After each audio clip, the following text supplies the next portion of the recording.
Thank you. Where is Mr. Baldwin? I'm sorry. Before we go on, where is Mr. Baldwin? He had another professional commitment that he had to attend to, and since I'm handling most of the affairs today. You may call your next witness. I'm sorry, Judge. Is he released from his subpoena?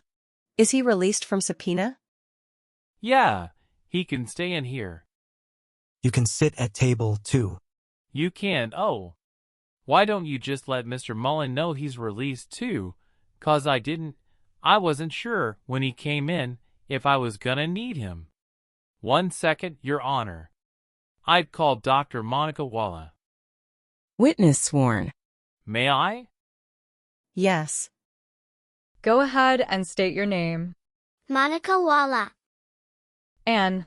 You can go ahead and just sit back normally in your chair. That will pick you up just fine, as long as you speak up nice and loud. Okay. And you're a psychologist, right? Yes. So calling you Dr. Walla is okay? Yes. All right. Very good. Dr. Walla, spell your last name for the court reporter. WLA. And tell the judge where you work. Westville Correctional Facility. And what do you do there? I'm the lead psychologist. And were you specifically assigned by the administration there to, basically, treat Rick Allen? Yes. Okay. Richard Allen, sorry. Yes or no? Yes. Okay. And I may remind you to say yes or no a few times. Don't get upset with me. We're just trying to pick up a recording, okay? Yes? Yes. All right. And tell the judge how long you've worked as a psychologist at the prison. Since 2017. And did you work as an acting psychiatrist or a licensed psychiatrist anywhere before that? No. Basically, the prison life has kind of been your life in the medical/psychiatric business, right? Yes. And in the context of you being his doctor, I guess, if you will, did that include communicating with him about private matters? Yes. Is that a part of your relationship with the patient? Yes. Was it a part of your relationship with Mr. Allen? Yes. Personal matters also? Yes. And just general healthcare matters? Yes. Involving psychiatric issues as well? Yes. And did you have contact with him on a weekly basis, or how would you describe that? It varied over time. Initially, it was every day for about a month, then it was maybe weekly for 4 months, and then it went back to daily. And just to kind of get cut to the chase, so early on, you're visiting him weekly, and that was during a time period where there really weren't any concerns about his general mental health. Is that fair? Yes. And then, at one point, you said that there was about 4 months where... The opposite. So initially, when he first arrived to the facility. Oh. He was seen every day for about a month. He was on suicide watch at that time. I'm sorry. And then, when we took him off suicide watch in December of 22, he was seen once a week up until April of 23. And then it was more intense? Yes. Yes or no? Yes. Okay. And then it became. Did it become daily, or how intense was it? Daily. And that was for about 4 months? I believe he ended up having daily contact with me or someone else until he left our facility. So, from roughly April of 2022 to December of 2023? Yes. All right. And now, when you say with someone else, do you identify or are there designated mental health providers other than doctors in the prison? Yes. Okay. And are those people, basically, just common lay people without psychiatric education? No. Educational backgrounds? They would be master's level therapists. Okay. And how many of those worked for you, were underneath your 4. authority in the time that Rick was there? 4. And then, do you have even a lower level of mental health provider? And I've seen all these acronyms in the guides. Behavioral health specialists. BHS, right? Yes. Now, do they have any what I'll call formal psychiatric trainings or? Bachelor's level, bachelor's in psychology. Okay. And so when you say that people are having contact with him, in a general sense, it could be any one of these 3 types of individuals, right? For the most part, yeah. Do the majority of these contacts occur with Mr. Allen while he's inside of his cell? So I would say a good portion of them would. So what we call rounds is when one of the providers walks the ranges and speaks to people at their cell fronts. So at that point, that individual isn't pulled out of their cell. For Mr. Allen, I believe that was at least twice a week, and then we would offer at least once a week to come out of cell. Okay. And so, forgive me, but my view of this is one of these BHSs or? For the most part. Okay. We want to look into, where their head's at, any thoughts of self-harm, suicide. Okay. You're talking to somebody through a metal door, right? Yeah. And the little slit that they get fed through, right? And through the crack of the door. Okay. Do you open the cuff port every time you talk to? No, you can't open it. So you don't even get to do that? Negative response. Shaking your head no? No. So the mental health intervention. I shouldn't say intervention. The mental health contact at the cell basically is you talking through a crack in the door? Yes. And when you met with Rick the first time, do you remember that meeting? Yes. The first time you met with him? Yes. Okay. And was that contact in the cell or was it outside of the cell? It was in a different area, so it was a barred cell, and I was outside. Okay. And he was inside, so I got to see him. There's not so much of a barrier. So it was not in the cell, in A107? No. Oh. I know I was struggling earlier, now I know what I was gonna ask you. When these contacts occur at the cell door through the crack, those are part of mental health providers doing rounds throughout the rest of the facility, right? Yes. So you might go check on several dozen inmates in a day and do a round? Yes. I mean, there's 255 roughly, apparently, in that unit. Do you acknowledge that generally? If you did the math, 14 times 4 in one pod. And there's 4 pods. 4 pods. Okay. So when you do those rounds, you're talking to dozens of people in a day, right? Right. You can't sit there for hours or even lengthy periods of time and communicate with inmates, can you? No. Back to the first contact. So you recall that being in the WCU unit? Yes. And you recall removing Mr. Allen from his cell too? He was there when I arrived. That's where he was placed. Okay. So he was placed in a holding area where you meet with patients, or I should say, patients on a routine basis? They let me know he was there. Okay. And we talked about that particular setting, right? I think so. When I took your depo. Yes. Yeah. Or no. Okay. We'll get to that in a minute. When YOU first met with him, did you have him sign any documentation? I may not have. He arrived to us on suicide watch from RDC and he would have signed the documentation there, and so if he was already in the suicide watch condition, he wouldn't have had a pen or anything to sign with. So the answer is you did not, right? No. Because he couldn't even have a pen. Right. When he hit the doorstep at Westville, correct? Correct. So did you review the documents that he signed from RDC reception? Briefly. Okay. What would those documents entail? Just a quick intake, background information. My recollection is basically, these are the basic rules, and you have him check some boxes, and then you sign. He signs his name, right? If you're talking about the limits of confidentiality form, then yes. Okay. Well, tell the judge what you did with him in terms of discussing with him his confidentiality issues. I don't know if I really addressed confidentiality that first day. Okay. When they're on suicide watch, it's more of an emergent situation, so sometimes those documents are bypassed until the individual is off of suicide watch. Okay. When were they done in this case? I believe we kept Mr. Allen on for about a month at that time.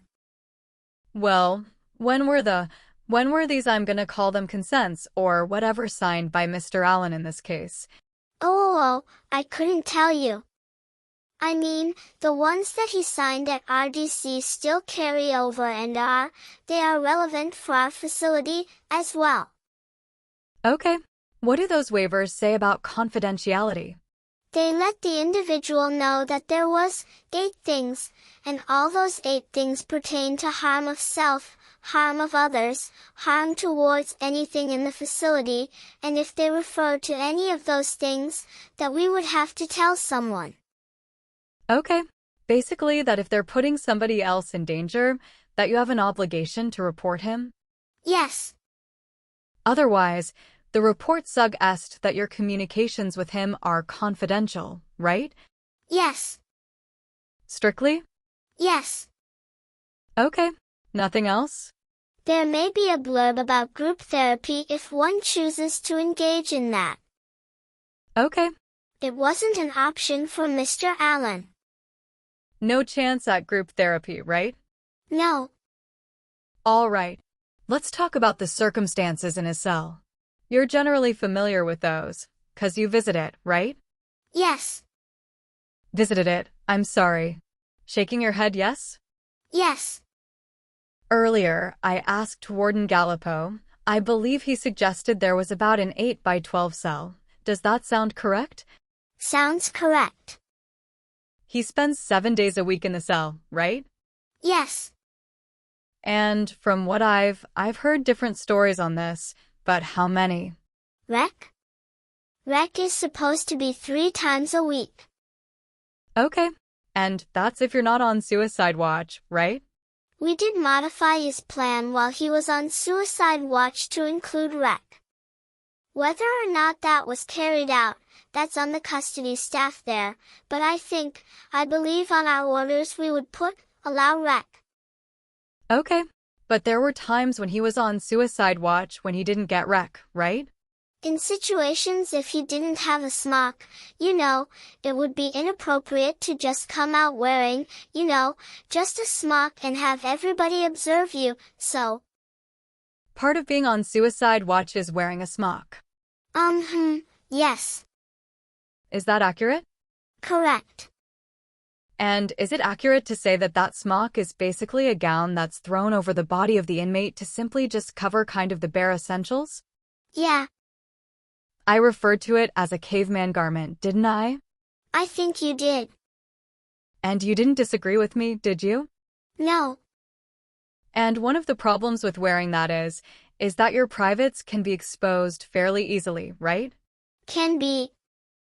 And going to rec and having activities is one way that can happen? Yes. So it's a deterrent for recreation? Yes. Forgive me for a second. I'm just gonna get my calculator out here. How long is a rec session? I don't know. I heard an hour. Does that sound right or not? I don't know. Do you think it's longer than that? I believe guys can get stuck in rec if staff don't take them out in time. Okay. So they can go in there and they could kind of not get out because of other administrative issues? Yes. If, in fact, it was an hour, basically, the inmate would have 3 or 4 hours out a week, right? Yes. I did the math. It's about around 2% of the time, the total time in a week that somebody would be afforded rec.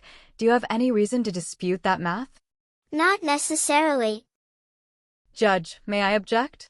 And I really don't want to in the context of this hearing, but we're talking about Rec with his psychologist, and I'm just not sure it's relevant to what she can provide to the subject matter we're here for. We had the warden here and... Relevancy?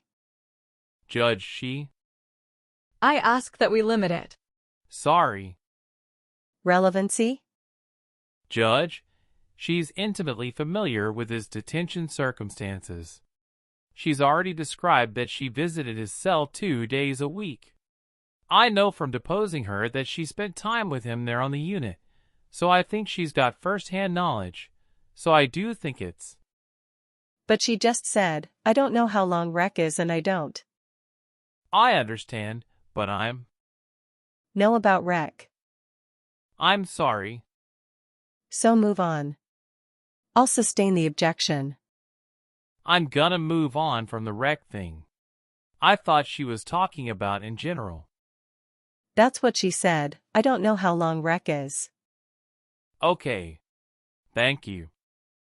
Did you observe any of the video from Mr. Allen's cell at any time while he was housed there? I probably did. Okay. I saw, in some of the video, that he did a lot of pacing back and forth, back and forth. Is that something you're familiar with? Yeah. That's one of the ways that inmates can pass time? Yes. And do you agree that it's a very monotonous activity? Yes. And do you agree that that's one of the forms of, I was gonna say recreation, I guess, in some ways while they're in their cell, right? Yeah, it could be. Okay. How many steps would you think it is from one end of a cell to the other? 15. Okay. So back and forth, 15 steps, right? 15 one way, 15 back. Okay. That's just a guess. And you're aware that those cells have lighting? Yes. And did you tell me that you believe that those lights were on all night long in some form? I do recall Mr. Allen telling me about a light that he didn't want to turn off, 'cause he was worried he'd get in trouble. I don't know if that's different from a light that is normally on so it's not pitch black, not. Now, when they're on suicide watch, strike that. I mean, I didn't mean to interrupt you. Go ahead and finish. No, you go on. When they're on suicide watch, they have lights on in their cell all the time. That's probably ideal in that situation. Do you recall telling me that you didn't believe that he had any ability to control the lights? I don't think he did. Okay, that sounds accurate, right? Yes. Somebody else deals with all that? Yes. And you told me that there's no privacy at all in that cell, is there? No. Okay. There was a window in his cell. Do you recall that? Yes. Do you recall that being a problem when he got there in terms of his ability to see outside? Yes. Okay. What was the problem? It was scratched up so he couldn't see out of it. And did you look at the window, confirm that he was telling you the truth? Yes. And do you think it needed replaced? Yes.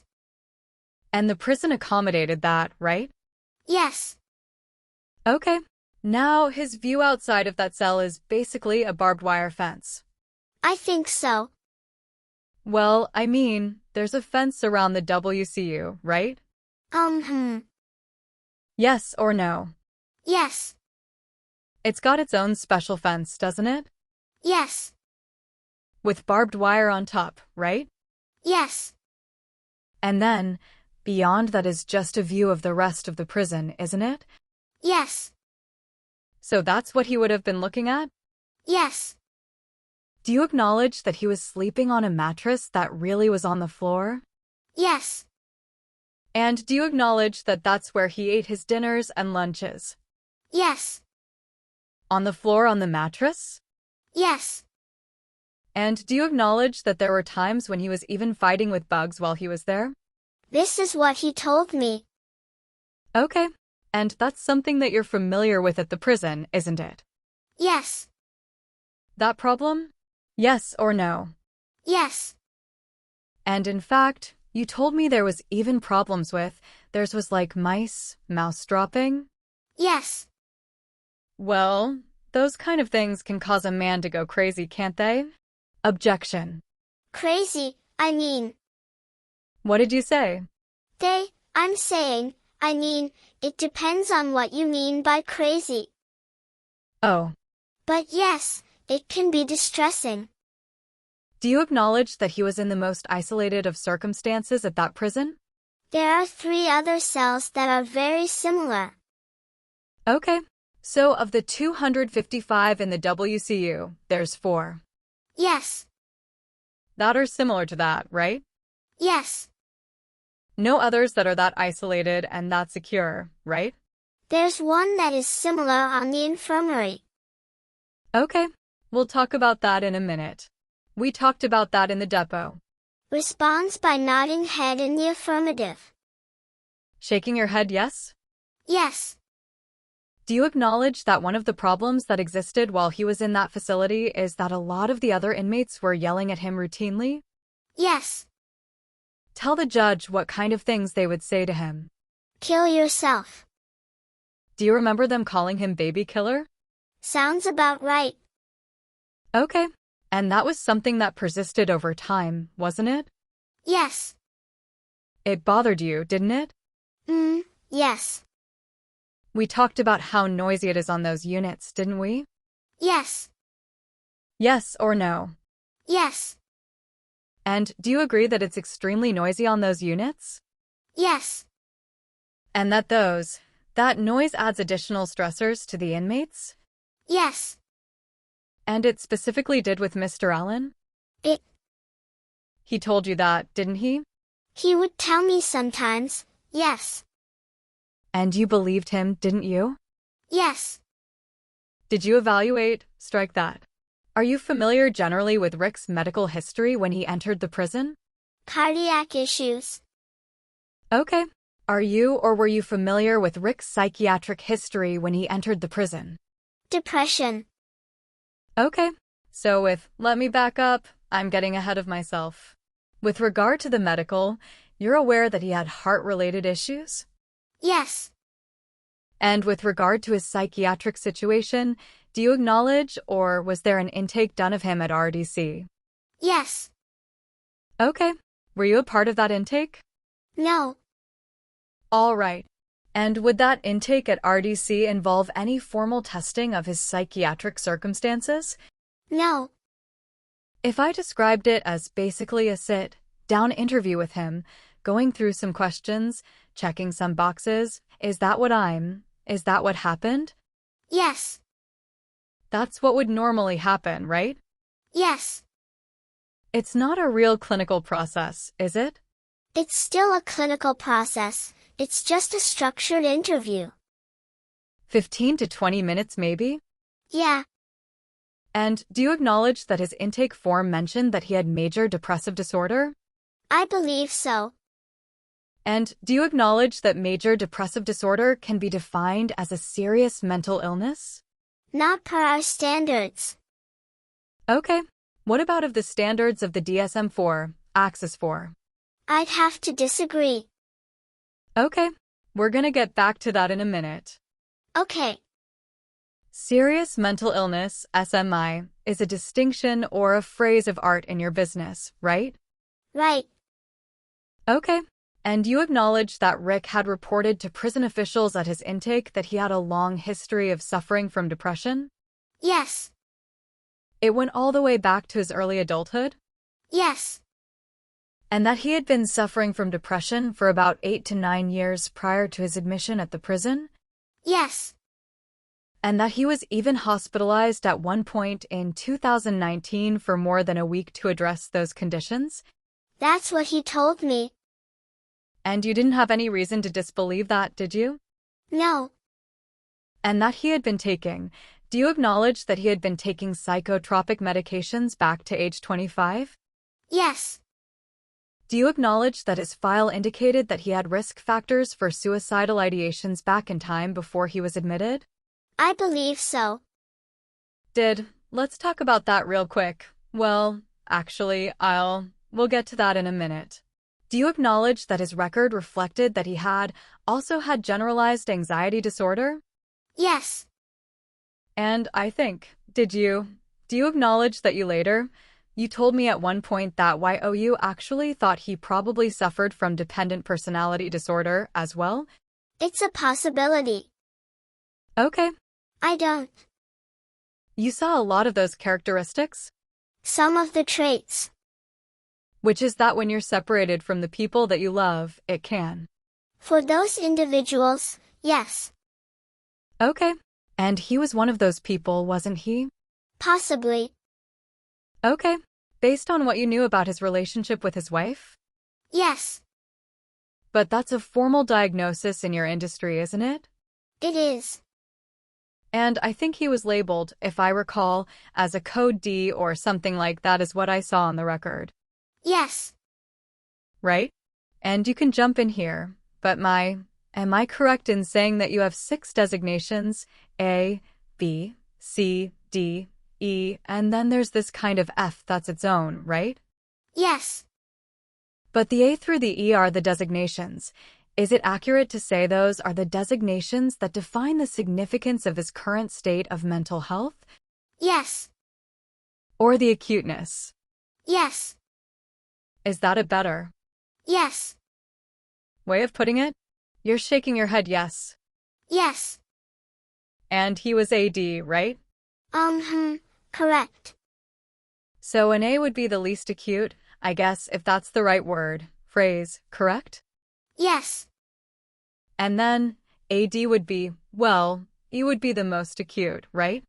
Yes, someone we would have to transfer out of a traditional facility. Okay. And then he was just right next door to that. He was AD? Yes. And if you were going to transport somebody out, would you transport them to a place like Newcastle, which is designed to treat mental illness? Usually Newcastle. We have 3 different facilities we can choose. Okay. I mean, Newcastle's kind of the sister ship.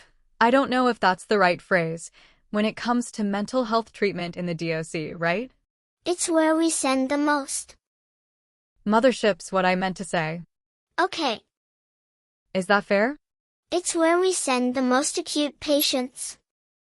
Okay. So he was, from a mental health standpoint, he was fragile when he was admitted? Yes. And then, on top of that, he was detained in this solitary situation, right? Yes.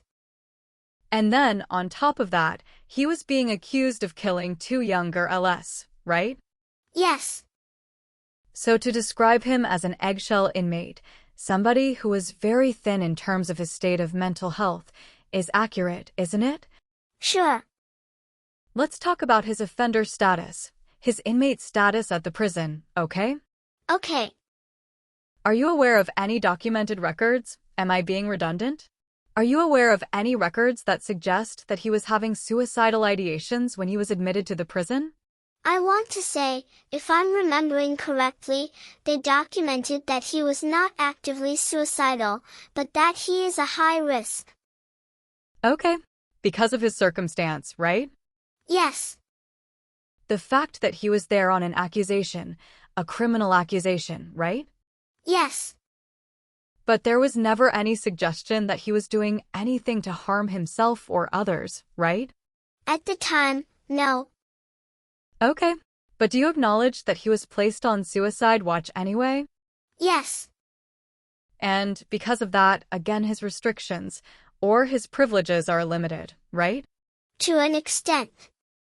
We usually, again, like I said, we monitor them and, over time, once we observe and notice stability, then they can get things back. And so he was on either constant supervision or close watch, I think, are the phrases you use. Yes. And that went on until late December/early January? I think it was early December. Early December? I think so, early to mid. Okay. And at some point, he was stepped down to 15-minute observations. Is that accurate? So that would suggest that he stepped down to close observation. Okay. Which would make sense, yes. All right. But still on suicide watch?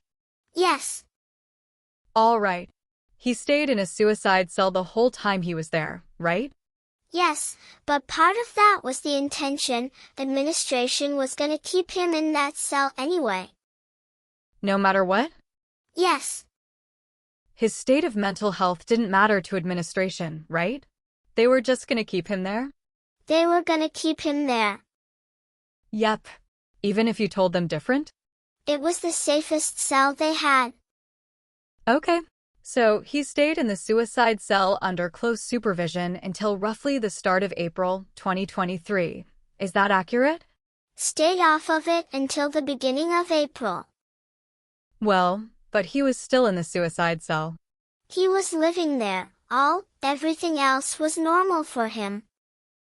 Okay. He was not on close observation? No. All right. But 1st of April basically, roughly? Right. I do believe he still had a companion though. Okay.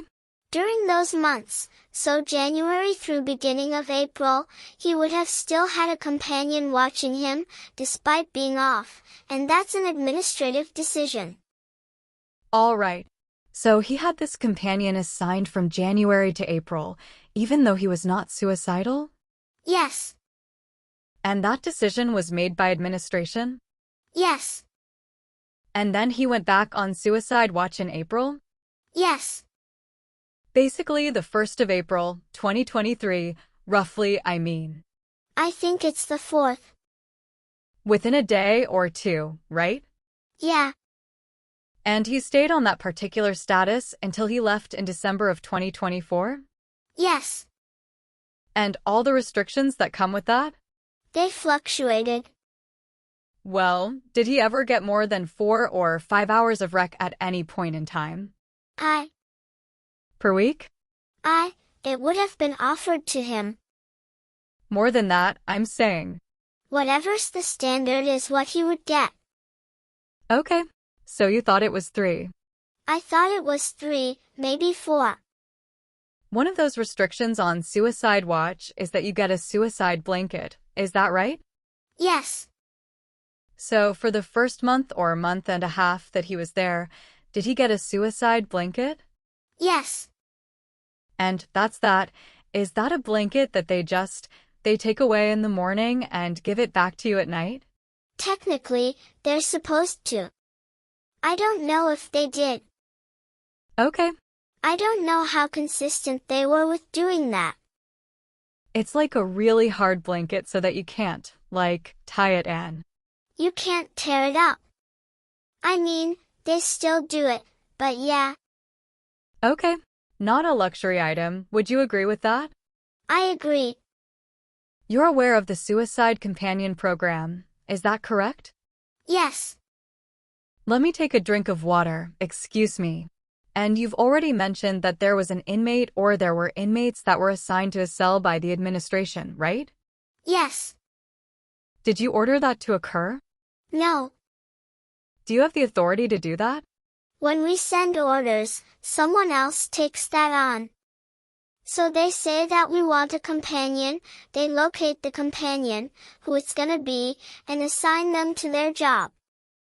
Are you in charge of that program? I'm not. Do you have anything to do with the administration of the program? No. Okay. So you can make a request, and then you're at somebody else's mercy in terms of getting that? Yes. Is that accurate? Yes. And is it accurate to say that with regard to Rick's suicide companions? Yeah. They were talking to him, weren't they? Yeah. Were they asking him questions about his circumstances? That was my understanding. And do you acknowledge they could have been talking to others about his case? Yes. And do you acknowledge, is it accurate to say that they were talking to other people on the units about his case? I believe so.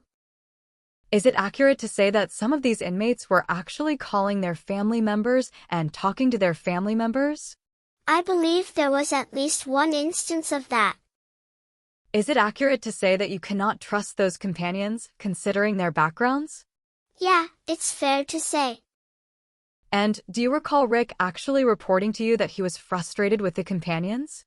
I think so. You told me that in the deposition, right? Yes or no? Yes. Do you acknowledge the the companions, by rule, are prohibited from communicating and engaging the inmates? Correct. So these would be violations of that policy? Correct. Do you agree that they would be clear violations of the policy? Yes. Did you do anything to report any of these violations when you heard about them from Mr. Allen? I don't think I did. I do recall our very first meeting when Mr. Allen was telling me that they were asking him a bunch of questions, which is not, it does violate the rules of the program. A lot of times, we have little control over all of that, because there's not another person that's watching them. So you're... Who can confirm that it's happening? So, is it accurate to say that you're trusting felons to watch the inmate, Mr. Allen, in this case? That's the way the system works. Not a very good system, right? Could be better. And is it accurate to say that those inmates were, ultimately, I don't want to say fired, but they were let go of their duties for disclosing these confidences? I believe when he went on suicide watch in April is when it switched over to officer watch. Okay. So, are you aware that, is it accurate that those inmates were relieved of their duties? Is that fair? I don't know to what extent, whether they were still allowed to continue elsewhere or with other individuals, but they were obviously not working with Mr. Allen anymore. Would you have more knowledge about the inmate companion program than the warden? It's a DOC program right now, and I think, since Mr. Allen left, they made it a whole job, so now they're just hiring the incarcerated individuals into these positions. I know that they receive training every 6 months, and that's about it. Are they paying them? They are paying them. You don't. Do you know if they were paying them when Rick Allen was there? That was when it was the Plus program, which I believe you get paid when you're in programming, so they probably did get paid. Okay. So these were jobs. That these people had? Yes. Just within the walls of the prison? Yes. And this is kind of an outlier issue, but I asked you about outsiders having. Can you be more specific? Yes, I can. Thank you. I saw a record that in March of 2023, there was a forensic psychologist from the state police that wanted to talk with Rick Allen. Are you familiar with that record? I do remember that instance, yes. Okay. And were you involved, generally, with that instance, just the passage of information? I don't remember the details. I remember someone did come around and I believe it was shut down so that nothing happened. Okay. Do you remember me asking you about this? Yes. And it was just so vague, but I don't think anything came of it. Okay. There was a doctor referenced in the document by the name of R. Goldenberg. Do you recall that? No. Okay. Do you remember the document being something that you created that referenced this circumstance? I may have put it in my notif. Okay. Well, do you remember asking Rick Allen for his consent to? Okay. As to whether or not this person could have contact with you about him? I think I did it. They had. I don't know who directed me, but someone said, go ask him if he wants this. All right. And we both agreed that that would not be a good idea. Okay. So you do remember this? As we talk about it, I do remember it. Okay. So would you believe it would be appropriate for him to talk to somebody from the state police? No. In that setting? No. But you went. Did you go to him and ask him for his consent anyway? Yes. I was supposed to get something signed from him saying yes or no. Okay. So you did that? Yeah. And did you recommend to him specifically that he not agree to that, or did you let him make that decision? I think he made the decision and I was just, obviously, in agreement. Okay. Have you ever, in the course of your professional responsibilities at the DOC, Had someone from the state police seek information from you about an inmate? No. Well, Okay. Let's talk about his therapy sessions, okay? responds by nodding head in the affirmative. Shaking your head yes? Yes. All right. Have you ever, in the course of your responsibilities at the DOC, provided therapeutic services to someone in his circumstance as a pre-trial? I want to say yes. Okay. Do you recall me asking you about this at the deposition? Yes. Did I ask you, is it accurate to say, strike that? I'll try to phrase the question better. Is it accurate that you had never provided services to someone in solitary confinement without a criminal history? So my answer was this individual did have a criminal history. Right. You had provided some services to somebody who had been detained awaiting trial, but it was somebody who had already had a conviction? Yes. Do you recall us talking about the distinction between inmates who were already imprisoned and commit other crimes, and then they're awaiting trial? Yes. Versus inmates like Rick Allen, who had never been convicted of a crime and awaiting trial? Yes. Do you recall that distinction? Yes, I do. Have you ever treated someone in his situation? No. And you've treated people. I think you even said you worked at ISP for a while, right? I did. ISP meaning the Indiana State Prison in Michigan City? Michigan City, yes. Same answer, same question, same answers? Yes. Is it accurate to say that most of your contacts with Mr. Allen, just in terms of volume, occurred at that cell door, which you talked about earlier? Yes. And that there were times, is it accurate to say, that you took him down the hall to engage in a more involved therapeutic endeavor or session?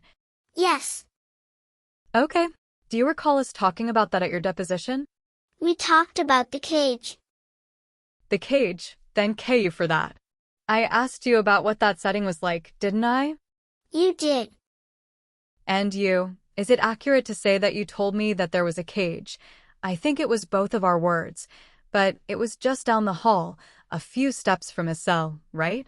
It was closer to the entrance to the pod. How far? Is it farther than across this courtroom, which is? From his cell? I'm guessing 100 and some feet? From his cell or from? From his cell. That's about right, to the back of the room. Same building, same pod, right? Yes. Okay. And are the dimensions of that cage roughly about 3 feet by 3 feet? For the cage area? Yeah. Maybe. Well. I never measured it. Okay. Fair enough. We were sitting in my conference room and you said about half the size of the table, right? Yeah. I mean, sometimes they sit down, so there's enough room to kind of sit and spread your legs out. About half the size of this table that's here in front of me that's probable why 7 or 8 feet long. Yeah. Fair? Yeah. Okay. So a little cubicle? Yeah. In this case, it's triangular, right? Yes. So I should be not mincing my words or mixing. It's a triangular cage? Yes. Which has concrete walls on both sides. Is that accurate? Yes. And it has a grate or a gate in the front. Yes. Is the gate from floor to ceiling? Yes. Okay. So is there a hole in there like the cuff port, where you can locate through? Yeah. You can see them through the grate and then there is a cuff port they can open. Okay. So you just look at him through the grate? Yes. Okay. That's where you did your therapy, right? Yes. There's also a cage down in Wabash Valley, where his host said presently, theoretically, in the area where they do therapy. Is that right? Yes. Did we talk about that cage? We did. Is it even more of a traditional cage than the one that you use? It was a freestanding kind of thing. With 4 sides with bars, right? I think so, yeah. Kind of what we would envision as a traditional jail, cell door with vertical bars, right? Yes. Basically sitting in a room, right? Yeah. Concrete room with concrete walls? Yes. That's the kind of therapy. That's the type of environment that inmates get when they're doing therapy, right? That's what they had at Wabash. Well, you went down there and met with him. I did. Do you agree that there is, in your profession, a significance placed on the therapeutic environment that you offer up patients? Some. Ideally, it's in a setting that's a little softer than a prison, right? Sure. With maybe some chairs that people can sit on, couches, things like that? Yes. Maybe some lighting that makes people comfortable. Is that accurate? That would be ideal. Sometimes you even have plant life in the room, right? Yes. Okay. That's a more traditional, acceptable therapeutic setting when you're providing therapy for mental health services, is it not? In the community, yes. That is not the type of environment that Mr. Allen was exposed to in your care, is it? No. And it's not even anything close to that, is it? Nope. In fact, it's a pretty harsh environment, is it not? It is. I recall there being a mention, that you mentioned that. Well, strike that. You never did any kind of therapeutic testing of Mr. Allen, did you? No. And do you acknowledge, in the course of your therapeutic endeavors, that sometimes there is literature that you can offer up to patients to assist them with their mental health problems? Yes. Okay. And do you acknowledge that that literature can be specific to whatever their needs are? Yes. And was it routine or I should just ask the simple question, did you ever provide Rick Allen with any literature for therapeutic reasons? Yes. Okay. What was that? I remember providing handouts on depression and anxiety, the man's search for meaning book, and then the crossword puzzles and things like that. You recall giving him some colored pencils and crayons? I don't know if I gave him those. You told me that that's what you do. But I'm also. Sometimes. Yeah, we do. I just don't remember specifically doing it. Okay. But we do. Is it accurate to say that your mental health endeavors with Rick Allen and other inmates at the prison are basically limited to the administration of prescription drugs, conversations with the inmates, and discussing suicidal issues with them? In a restrictive housing situation, where we're limited, yeah. Yeah. Those three things are kind of the big ones, right? Yes. And just to make sure on my question, which was a little long-worded, you have conversations with. Yes. The offender, right? Yes. Just like you and I are having here today? Yes. And you would also communicate, from time to time, about the administration of meds, right? If they are prescribed medication, they'd see the psychiatrist for that. Okay. Obviously, therapeutic interventions can be implemented. You know, it just depends on how willing the person is to work with you. Okay. So people do different things, but yes, it's a lot of talk therapy, it's Talking about suicide. learn. Talking about suicide, right? Well, it's important to talk about suicidal, so yes, we talk about that to make sure they're safe. When you met with Rick Allen and he was transported to your cage, was he transported in shackles? Oh, when he was led into the cage? Yes.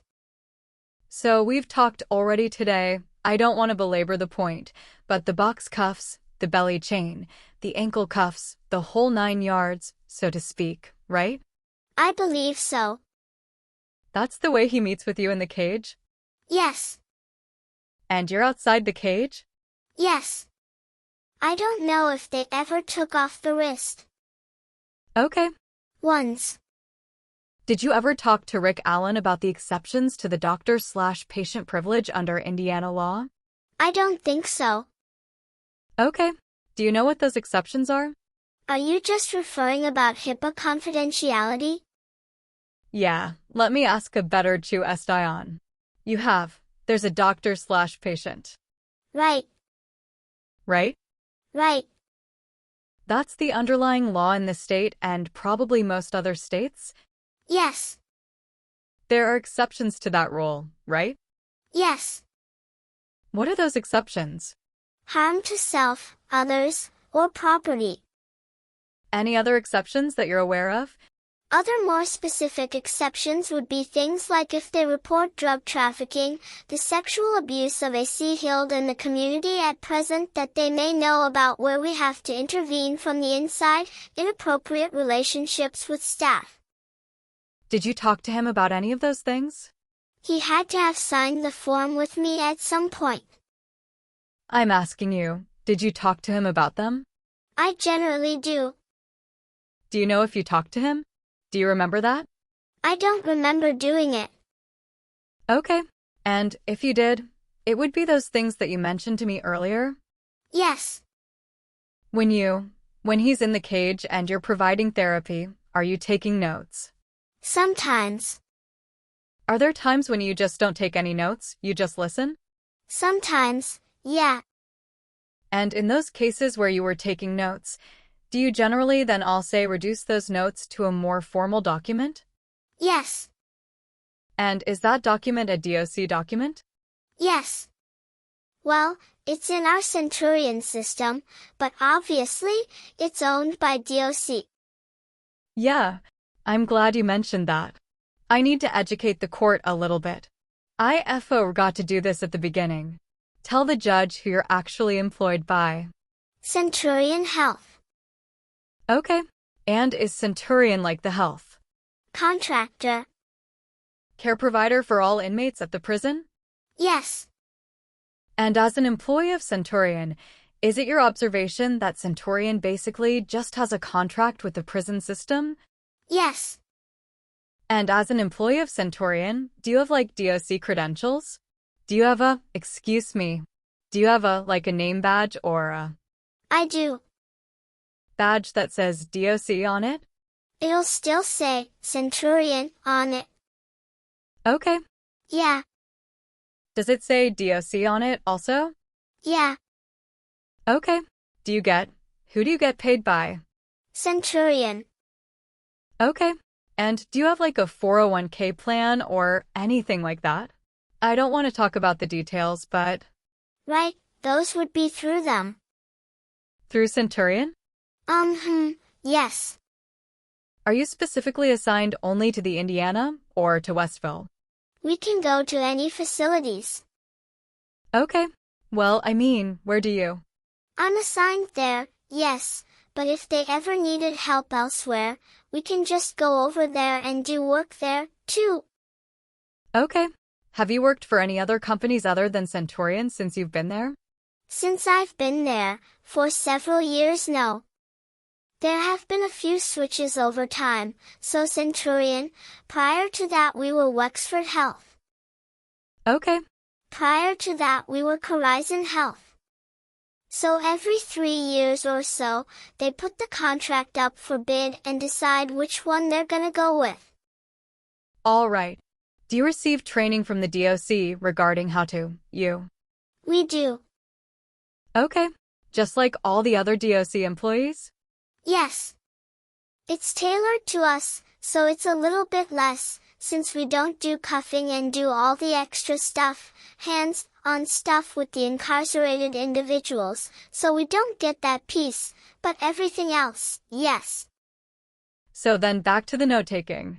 So then you take those notes from the cage session and you reduce them to writing, right? Into report form? Yes. And then it would be into the medical records system. Okay. And those reports, I think you told me, is it accurate to say that you would generate those reports usually within 24 hours? Usually. So you have some notes, you go finish your rounds or do some more therapy. You may do some other things, and eventually, you'll sit down and prepare a report based on what he told you and what your notes said? Yes. And sometimes that happens within 24 hours, sometimes that happens beyond that? Yes. And then, What do you do with the notes? I shred them. Okay, so you destroy them? Yes. And would you agree with me that those notes are the best evidence of what Rick told you at the session? Yes. Let's talk about Rick's general state of mental health while he was at the prison. Is that okay? Okay. Do you recall that when he was admitted to the prison, that he was generally proclaiming his innocence? Yes. And he did that with you routinely? Yes. And do you recall, is it accurate to say that you observed him as being selfless and very focused on making sure that his wife's needs were met? Yes. That's a particular note that you made about him. Is that accurate? It's accurate. Does that also play a little bit into this dependent personality syndrome that you recognize traits of? Traits of. The answer's yes? Yes. Do you recall, in late December of 2022, shortly after he was admitted, that he was starting to express to you that he was being treated worse than other offenders at the prison? Yes. And do you recall acknowledging that it was reasonable for him to perceive things that way under his circumstances? Yes. Do you recall, in March of 2023, that he started to communicate to you that he wasn't feeling right in the head, and he was starting to struggle with things that were going on in his brain? And do you recall him, around that time, reporting to you that he was becoming depressed and withdrawn? Yes. Do you recall acknowledging that you weren't sure what was going on with him at that point? Well, his baseline is generally depression, so at that point, it wasn't too far out of what was normal for him. Do you recall a specific report, though, that you had mentioned? I'm not really sure what the problem is. It's possible. Do you recall reporting that on April 4th of 2023, that his state of mental health was extremely poor, critical, and deteriorating? What was the date? April 4th of 2023. Yes. And do you recall on that day reporting that he had engaged in recent suicidal or self-injurious ideations? Yes. Delusions, fatalistic delusions or fantasies. Yes. Do you recall reporting that he believed that death would bring relief to him? Yes. That he was hopelessness, that he was hopeless? Yes. That he was suffering from some insomnia? Yes. And poor appetite? Yes.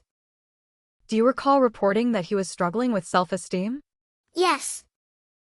And other ailments, right? Yes. There was a whole laundry list of them, correct? Yes. Do you recall reporting on April 12th that his behaviors were becoming more bizarre? Yes. And some of that involved banging his head on the wall and kicking doors and becoming self-injurious. Is that the right word? Yes. Phrase. And then, do you recall reporting on April 13th that he was suffering from a grave disability? You used those words?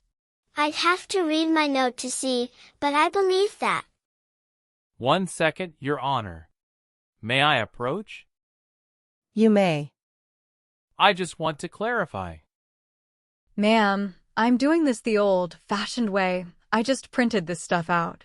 Let me direct your attention to Part 1 of your deposition, page 136. You want to look at the cover page, so you're page 136 and specifically lines 8 through 11. Right. This was. Did you tell me he was suffering from a grave disability? Yes. Do you recall reporting at that time, April 13th, that he was consuming his own feces? Yes. And that it was time to consider voluntary or involuntary psychotropic medication? Yes. Basically, you gotta stick a needle in him? Yes. And, in fact, he was later approved for that, right? Yes. When I say approved, there's a Committee. treatment team that meets Yes. and says, okay, we need to stick a needle in him? Yes. That's what happened. Yes. More than once? There's a distinction between emergent and voluntary and involuntary, so his would have been involuntary, where we went through the hearing, and everyone agreed that this would be a normal injection he would receive every 2 weeks or every 4 weeks. Emergent I believe he also received. This is more of a one-time thing, so when he was banging his head and he wouldn't stop, that's when we would have given him a shot just for that one incident. Is there any distinction of the type of needle you stick in him? No. It's all the same, right? Yes. Okay. Do you recall April 21st SD articulating in your medical records that he might be incompetent to stand trial? You had that discussion with him? We talked about it, but I think I was just trying to explain it to him, 'cause, obviously, we can't make that determination. We are not the ones to make that determination. Okay. You had that conversation with him, right? Some kind of conversation about it, yes. Well, to be fair, I'm gonna let you review your conversation. Let me direct your attention to page 154 of Part 1 of your deposition, specify Cali line 10. You see that? Through 14. Mr. Rossi, what date of her report is that referring to? Let me go back and look here. Would you hold this for a second? She acknowledged that it was April 21st. Sorry. No. Yeah, so. Do you recall having this discussion with him about the fact that he might be incompetent to stand trial? Possibly. It's kind of vague. I mean, I know we've touched on it, but it was more so allowing him to know that that's not going to be something that we would determine at the facility. Okay. So the question I asked was, and then, in the next paragraph down, you were engaged in a discussion with him about, hey, you might be incompetent to stand trial. That might be one of our evaluations moving forward? And your answer is, yeah, I did say that. Right? I guess so. Okay. I mean, we don't have to mince words, but you had that conversation with him? There was a conversation. Because you had a belief that that might be the case? The way things were going at that time. Very good. Thank you. Do you recall reporting that his thoughts were disjointed and that he was saying bizarre things? Yes. And that, on May 3rd RD, do you recall reporting that he said he wanted to confess? If that's what I wrote, yes. Okay. And that he started telling a story about how he did the crime? Yes. And this occurred when he was in the cage? Yes. And are you pretty sure that you wrote some of that down? Yeah, I think I wrote some of it down. And you would have destroyed those notes too? Yes. Is it accurate to say that you reported in your medical records, your psychiatric records, that it was difficult to tell when he was being honest with you and when he was not? There were times I questioned it. During this April timeframe? Even then. And in May 2023? Yes. Do you recall reporting in May 17th of 2023 that there was an increase, a slight increase you said, in his disorganized thinking and paranoia? Yes. And then on May 18th you reported there were more injections? Does that sound accurate? We're into May now. If it was his next routine injection, maybe. Okay. Do you want me to show you my questions here? Sure. Just to make sure we're accurate? Page 177 of the deposition, let me. Yes. An entry of 5:48 p.m.? Yes. Or maybe AM, I don't know. Probably PM. 5:48's what it says, right? Yes. And then, the continuation of that conversation on page 177. This is referring to, he was just due for his next injection. Okay. So around that time, he was due, right? Yes. Injections are pretty rare at the prison. Is that a question? Is that? No, it's not. It is a question. It's a poor question, I withdraw. Are injections pretty rare at the prison? Numbers-wise? I mean, yeah, it's not common. Is it? We have THEM, obviously, but it's just, maybe a dozen people, at most, out of 3,000. Say that again. A dozen people out of 3,000. Did you tell me that it might happen once a year or something like that? So that's more of an emergent situation. Okay. Where someone's actively engaging in self-harm and must be stopped in that moment, so it's like a one-time shot. Which we had here. We did also have that. Okay. So these are the most severe of consequences in terms of intervention. Is that accurate? Yes. In the mental health field. With the exception of... In that setting? Restraints. We didn't do restraints. Okay. You recall telling me that, or do you recall reporting that, on May 18th or at or around that time, that he was ramming his head into the wall? Yes.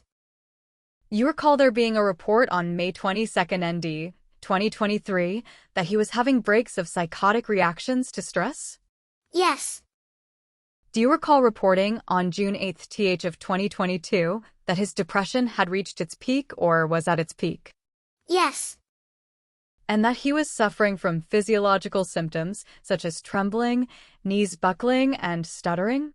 That was happening, yes. Do you recall that, a report regarding June 16th th, that you hit him with another injection, that he was injected again? Make sense? If it's a monthly injection, yes. And then finally, on July 11th th of 2023, do you recall reporting that you started to see some sign that his mental health was being restored? Yes. You said to a normal state? Yes. Okay. So he's coming out of the funk, as I referred to it, right? Yes. You recall suggesting that, hey, he might be finally adjusting to incarceration at that point? It was a theory. That's an explanation? Yes or no? Yes. And that's based on your medical training and your experience of dealing with offenders at the DOC? Yes. That was 8 months after he was admitted, right? It would be. Do you recall noting that even after this adjustment started you saw some physiological conditions in terms of the way his eyes looked? I did write down anything I noted that was strange. Yeah, that his eyes were bulging out of his head at one point, right? Yeah. And that you thought that was significant enough to report? Yeah, I reported it. And then, there was a report generated on November 22nd ND of 2023, a discharge plan referencing his suicide watch for the past 6 months. That would be accurate, right? Yes. And there was a reference to his earlier stress-induced psychosis. Those were the words? Yes. And his vegetative symptoms of depression, right? Yes. All the things that were going on in March, April, May, June of 2023? Yes. You recall that even in October you were still having some therapy sessions with him in the cage? Yes. October of 2023, right? Yeah. And that he was proclaiming his innocence at that point? If that's what I wrote, then yes. Okay. Well, do you want me to show you the deposition? No, I believe you. Okay. Do you acknowledge that he communicated to you that he had? He's made comments like that. And do you acknowledge that, in late November, he started to regress again briefly into a more depressed state? Yes. Do you recall, during that time, when you reported that he was escorted from his cell while these inmates continued to yell at him? Yes. You made specific note that day that, hey, they're badgering him, right? Yes. That's my word, not yours, correct? Correct. Calling him the same kind of names that they had earlier? Yes. Now, there were other psychiatric reports that were prepared by the treatment team and by maybe Dr. Martin. Yes. If I'm not mistaken, is that right? That's right. And those notes are notes that we went over in the deposition. Do you remember doing that? I don't know how much we went over Dr. Martin's notes. Who else would have generated notes? I'm just trying to remember. We were supposed to not talk about the ones that were done in conjunction with DOC. Okay. The MDTs. Because there was a lawyer there when you were doing those? Yes. We had to have a lawyer sit and meet with you during these treatment teams, right? Yes. Was that unusual? You had a lawyer in the room when you're in treatment team? I mean, in my experience. Okay. Rick was a unique situation, right? He was. So do you acknowledge that some of those psychiatry notes mention that he had an abrupt onset of psychosis and abnormal behavior? Yes. And that there was a psychotic process occurring? Yes. That was the phrase, right? Yeah. And we're talking again about the March, April, May, June-ish time period? Yes. So he's being diagnosed as being psychotic during that time? Yes. And that's one of the reasons why he got the involuntary injections, is that? Yes. And there are other reports that say similar things to that, right? Yes. Medical or psychiatric reports? Yes. There was a report that we talked about where he was observed as having disorganized speech, grossly disorganized and catatonic behavior, right? Yes. And that was during the same time frame? Yes. And there was an acknowledgement that, in one of the notes, that he was identified as having a serious mental illness from a clinical standpoint, right? Yes. Now, let's talk about that. We talked about what serious mental illness is and the technicalities of that when I deposed you. Is that right? We did. So ESMA is a specific diagnosis or designation within the prison psychiatric vernacular, right? Specifically to the individuals that are in restrictive housing. Okay. So if we can generally say someone is SMI and we know what we're talking about, but when they go into restrictive housing, generally things change for them in terms of frequency of visits. Okay. And how long they can even stay in restrictive housing. All right. We'll get to that. Thank you for that. He was identified as being seriously mentally ill while he was at the prison, wasn't he? So I know that came up in one of the MDT notes. I don't know if I'm supposed to say anything about that. Let me just try to get to the point here. He met the medical, strike that. He met the psychiatric threshold for being seriously mentally ill, but you designated him as a safekeeper in the DOC because of this court order, right? Yes. So let's separate. I'm going to ask you questions about you as a doctor over here, and then I'm going to ask you questions about the technical aspects of being a safekeeper. Do you understand that? I think so. So from a psychiatrist or psychologist standpoint, which you are, he met the criteria for serious mental illness at a time when he was at the prison? Yes. No doubt about that, is there? No doubt. But he was designated by prison administrators as being a safekeeper. Is that accurate? Yes.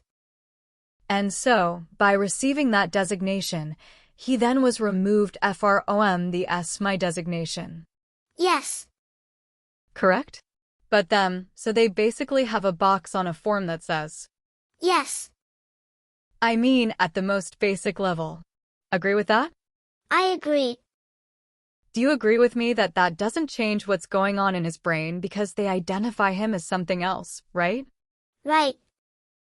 He's still suffering from all the same things? Right. He just doesn't get the same treatment as somebody who would be seriously mentally ill because of his designation. Right. Okay. Now, the phrase serious mental illness, or SMI in the DOC, is one that you are very familiar with, aren't you? Yes. And is it accurate to say that when someone is identified as being SMI, that there are very strict timelines on how long you can detain somebody in solitary confinement? Yes. Is it accurate to say that that strict timeline is 30 days? Yes. And is it, as a psychologist, do you agree that the impact of solitary confinement on a human is something that's been widely studied in your profession? It has. And do you agree? Well, you don't have a subspecialty of that phenomenon, do you? No. I think we actually talked about that, right? Right. But you're familiar with that, 'cause you work in a prison? Yes. Kind of hands-on training, right? Yes. Or experiences. Responds by nodding head in the affirmative. You're shaking your head yes? Yes. Thank you. We agree. Strike that. I didn't ask Warden Gallipo this, but they call this place where Rick was detained the hole, don't they? That's what inmates call it? Yeah, some of them call it that. Do you agree that locking someone up in the hole is not a good way to promote positive mental health? I agree with that. And do you agree that it's not a form of mental health treatment that exists in your profession? It is not. And that it, in fact, can have a negative impact on somebody's mental health? There's a possibility, yes. Somebody who's suffering, it can. Do you agree that it can have a negative impact when somebody especially is suffering from pre-existing mental health problems? Sure. Do you agree that Rick suffered from pre-existing mental health problems? He did. Diagnosed as having major depressive disorder at the doorstep of Westville, correct? Yes. Do you agree that you would never use solitary confinement as a tool to help improve someone's overall mental health? Not their mental health. 30 days is the threshold, right? There are exceptions to the 30-day rule. Right. When somebody puts a hat on you that says you're a safekeeper, right? No, I wasn't referring to that. There are individuals who remain in restrictive housing beyond the 30 days if they're deemed to be too dangerous to be out in the general population. Oh, because they're just physically a danger to others, right? Yes. Rick Allen does not meet that exception, does he? No. And do you acknowledge that Rick stayed there for more than 12 months? Yes. 12 times the 30-day threshold? Yes. Do you acknowledge that if someone's mental health is poor, putting them in solitary confinement for long periods of time just makes it worse? It can. It does, doesn't it? A lot of the time, it does. And, in fact, there's a lawsuit that was filed between the Indiana Department of Corrections and EPAs. Are you familiar with those phrases? Yes. I think EPAs is the Protection and Advocacy Services or something. Judge, I'd like to object. We are so far beyond what the subject matter of this particular motion is. Her knowledge of a lawsuit with IDC has no bearing on whether Mr. Allen was coerced or induced by his environment to making statements that are incriminating for this trial. And so I've waited and waited as to allow as much questioning as I can, but I just don't think that we're focusing on the point here, and I would ask that his questioning be limited to the issue. May I? Certainly. Judge, I laid out, at the outset, I explained to the court that there would be due process arguments being made here. Fifth and Sixth Amendment arguments regarding the circumstances under which he was detained, and this is directly relevant to those. What you're gonna hear is... Judge, I would renew my objection. It still has nothing to do with whether Richard Allen is being coerced or induced by his environment to make statements against his own interest. It's not relevant. I'll sustain the objection. May I make an offer to prove? You may. Ma'am, I'm going to try to do this in more summary fashion. Actually, I could just offer up the exhibits. Ma'am, what are we on, in terms of letters? Court reporter, T. Okay. Thank you. If I may hand you respondents, Sick, Exhibit T and U, T being titled Entry Following Bench Trial of United States District Court, Southern District of Indiana, oh, you know what, I'm sorry. Okay. Just give me 1 second here. Let me get another sticker. The court reporter can put stickers on there for you. I'm sorry. The court reporter can put the stickers on there for you, sir. Thank you. I was giving you my copy. I didn't mean to do that. Handing you tea. Is this a copy of the order from Court Order from the Southern District under? Let me read the case number again into the record. 1:08 CV 01317 TWPMJAD. Indiana Protection and Advocacy Services, Plaintiff FS versus Commissioner, Indiana Department of Corrections. Is that right? Yes. Okay. And then, it's all right, I understand I'm just reading. Is that what I'm reading off of? That's what you're reading, yes. And that's what it says? Yes. And then, on the last page, there's a signature here. December 31st, 2012, Southern District, right? Yes. Okay. And do you acknowledge that this is, and you can take a look at it, this is a court order that pertains to the settlement to the trial between IPAs and the Indiana Department of Corrections? I don't think this is a proper offer to prove. I think you can admit your exhibits as part of your offer to prove, but I don't think having. Okay. To that extent. I didn't know if you wanted a foundation, so. No. If you want to make an offer to prove, make your offer to prove. Well, I do want to make an offer to prove, Exhibit 1, and I'm also asking the court to take judicial notice of the document, because it is a finding by the Southern District of Indiana. Thank you. So for purposes of the offer to prove, I'll show T is admitted. Defendant's Exhibit T admitted. Is the court taking judicial notice of that document? I will take judicial notice of your offer to prove, containing an Exhibit T. Very good. Thank you. And then second, right here, has this been marked? That's the wrong one here. Thank you. Offering defendants U, which is titled United States District Court of Indiana, Southern District, Indianapolis Division, Indiana Protection and Advocacy Services versus DOC, stipulation to enter into private settlement agreement following notice to the class and fairness hearing.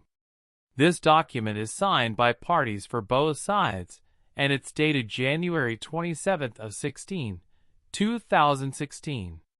I'll offer that up. Judge, the defendant's exhibit you offered. I'll show you is admitted to com. Is this the completion of your offer to prove? Well, I'm gonna summarize why I think they're relevant. Then, I will show T and you admitted for purposes of the offer to prove. Did I just give you the wrong U? I don't know what you gave me. You gave me for purposes of an offer to prove. It's your offer, not mine. I don't know what you gave me. Okay. Or the offer to prove, I'm sorry. Thank you. 1 second. Ma'am, you acknowledge that I talked to you earlier about there are some statutes regarding privilege, doctor/patient privilege. Yes. Okay. I'm gonna hand you Defendant's Exhibit V. Just take a look at those two statutes. Without rushing you too much, does that first one look the? Yes. Yes or no? Yes. Second one, it's got the exceptions listed there. 25-33-1-17. You see those? Yes. And you acknowledge that one of the exceptions, specifically subparagraph 1, is that communications between doctor and patient are not privileged in cases where there are trials for homicide when the disclosure relates directly to the immediate circumstance of the homicide, right? I see it. Not one of the discussions you had with Mr. Allen, right? I don't know. Would it not pertain?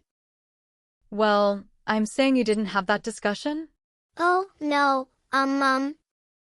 In other words, you didn't inform him of that privilege. No. That exception to privilege? No. If the court W will take judicial notice, but I'm, just for the sake of, inaudible. Defendant's Exhibit V offered. Do you have any objection to V?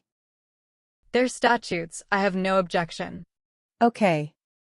All Chauvy is admitted without objection. Would the court like to take a break for 5 minutes? Are you about done with your direct? Not quite. Do you need a break? I'm okay continuing.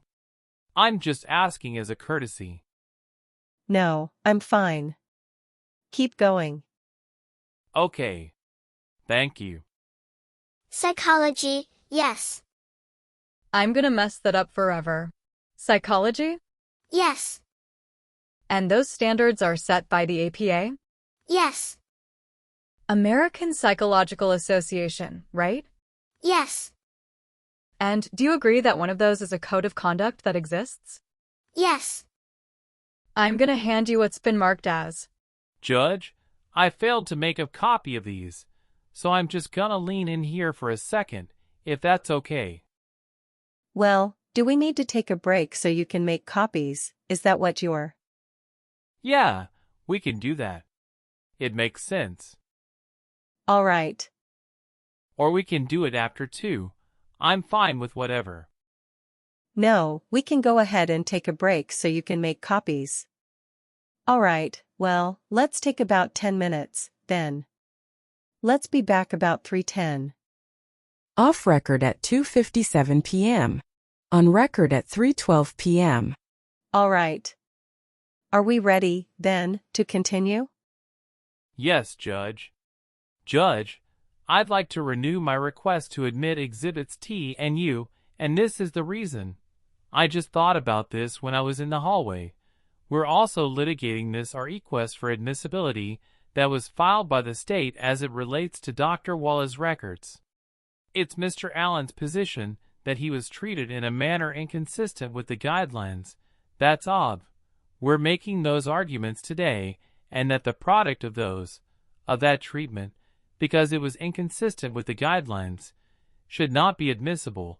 So I'm asking for the court to reconsider the admissibility of those two documents with that umbrella of that admissibility request by the state pending, which frankly, I kind of forgot about, and it seems part and parcel to all of this. Thank you. Otherwise, I'm ready to proceed with questioning. Jew. Okay, go ahead. Judge, I would object for the same reason. The testimony of this witness has to do with the definition of SMI under DOC standards. She doesn't have any authority to, at least not that we've heard, change that determination. She's working within the protocols of DOC. Go ahead. May I ask some foundational questions of the witness? Sure. Ma'am, you were previously sworn. You understand that? Yes. Okay. Are you familiar with the DMS-4? I am. It's not the current DSM though. I'm sorry? The current DSM is the DSM VTR. Okay. But I'm asking, are you familiar with the DSM-4? For the most part. Okay. And is that basically the Bible when it comes to medical diagnosis, psychiatric diagnosis? Psychiatric. Those kinds of things? Affirmative response. You're shaking your head yes? Yes. Okay. And are you familiar with specifically with the settlement between EPAs and the DOC that I referenced earlier? So I think we talked about this last time, and when I verified with one of my peers, they did say major depression did not fall under that umbrella. Okay. At the present, so there must have been an update since that one. The question is, are you familiar with that settlement and the language that was included? Yeah. In that settlement regarding serious mental illness? Yes. Okay.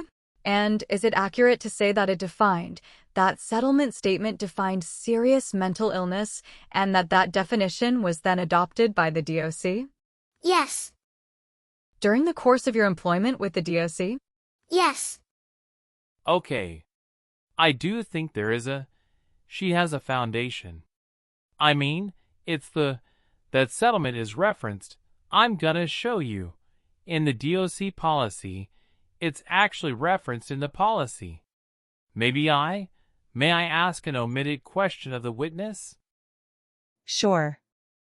Ma'am, if I may hand you what's identified as Healthcare Services Directive Annual Policy and Procedures, looks like Police 4.03A. Do you see that? Yes. I showed you this before, right? When I took your deposition. Yes. And is this the policy? This one's dated April 1st of 2022. Do you see that? I see that. And is this consistent with the policy that exists today that dictates how you treat offenders as a whole from a mental health standpoint? It should be. Okay. Directing your attention to page 2, which is under Definitions, Section 2, page 2, Section H. Do you see that? I see it. Is it accurate to say that the section's titled EPA Settlement? Yes. And then it references that there was a settlement between between EPAs and the DOC that related to the classification of seriously mentally ill inmates and the 30-day threshold? Yes. So it's specifically noted in your guidelines? Yes. That's the basis upon which I renew my request for admission. Judge, may I ask a question of the witness to clarify? Yes. Dr. Walla, this is all being geared toward whether Mr. Allen was or was not designated as SMI. Would you agree? Yes. Okay. And you said in prior testimony today and in your deposition that he did not meet that definition under DOC with regard to placement or transfer. Right. Okay. This hasn't been asked of you yet, but he was diagnosed as brief psychotic disorder with related stressors, correct? Yes. And that is a diagnosis that, in and of itself, requires that the brief psychosis is less than 30 days, correct? Yes. Does that not have an impact on the definition of SMI? So in regards to the brief psychotic disorder, it would qualify as SMI. But there was a concern about the 30 days, and when you begin your analysis of that particular conclusion, is it not? Can you be more specific? His symptoms had to exist for a certain length of time. Right. Before his diagnosis could or would have an impact on changes to his placement. Technically, a diagnosis alone, we have individuals who are SMI in restrictive housing for different reasons beyond the 30-day mark. This would be a new diagnosis for him and we would, at that point, determine whether we'd want to transfer. However, given the unique circumstances of the case, in our meetings that I am not to talk about, it was determined that he was going to stay where he was at. So the way that I was told, he did not fall under the guidelines because he was not an IDOC, incarcerated individual, he was a safekeeper. I have one more question to clarify that, Judge. Okay. So his designation as safekeeper was a priority because his safety was the reason he was there? Right. Okay.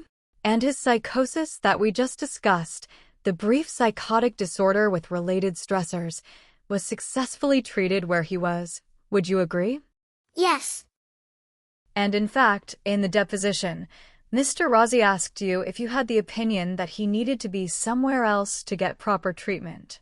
I believe your answer was, no, we took care of him right where he was. Yes. Thank you. May I question the witness? Are we still on trying to get in T&U? Yeah. I was trying to not. Okay. I'm sorry, I'm losing my train of thought. I was trying not to interfere with her, 'cause you've given me some latitude, but I feel like now we're kind of. Well, we've kind of gotten way far afield here. I mean, you have renewed your request for the court to admit T&U. Yeah, because of that admissibility motion that I had not thought about when we were sitting here earlier.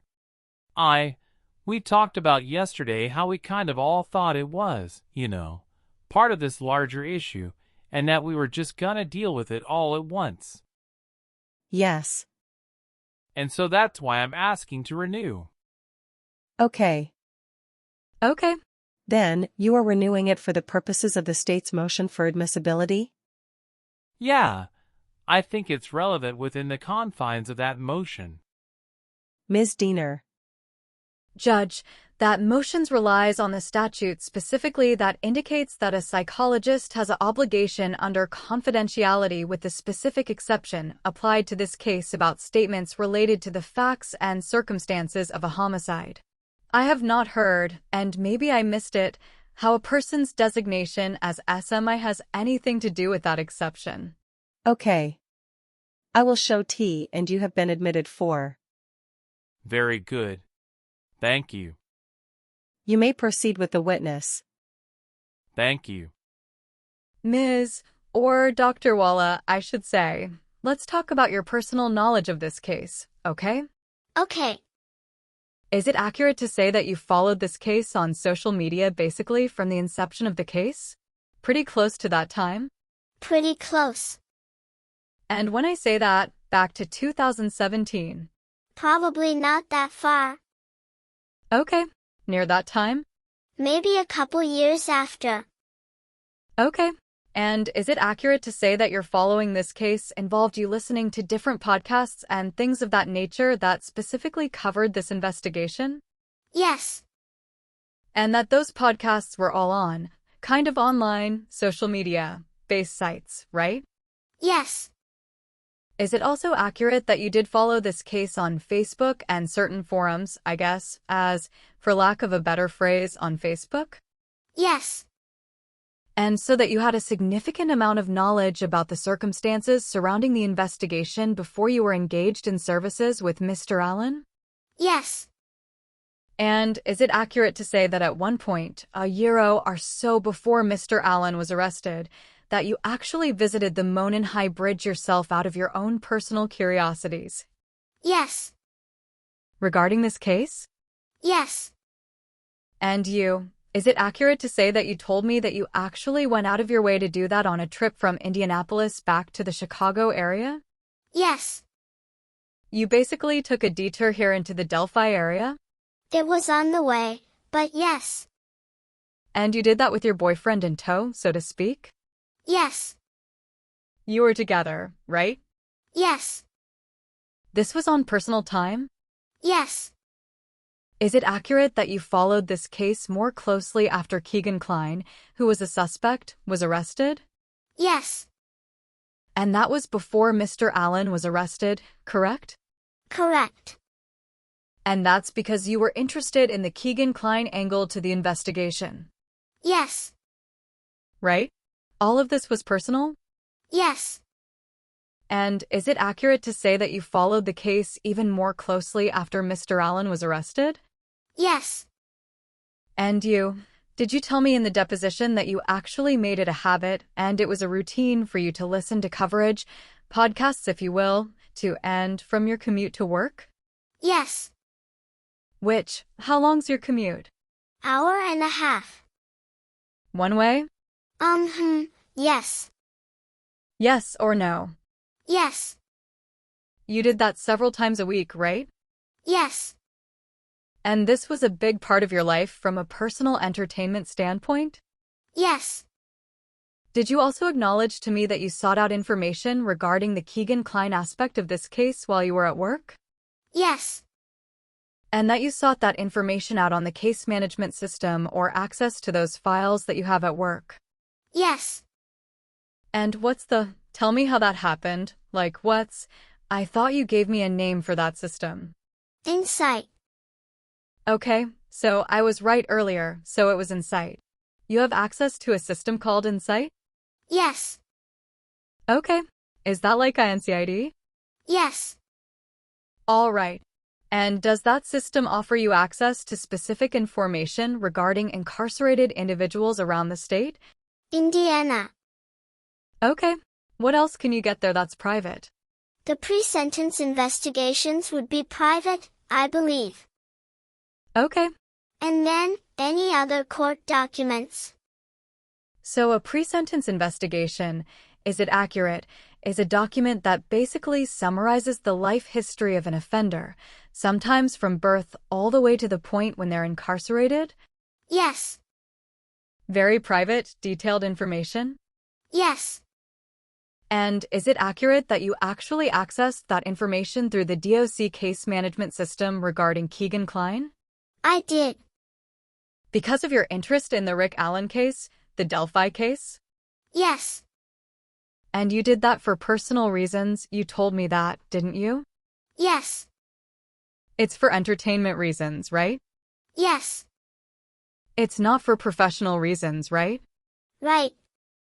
And do you acknowledge that that is inconsistent with the policies under which you work?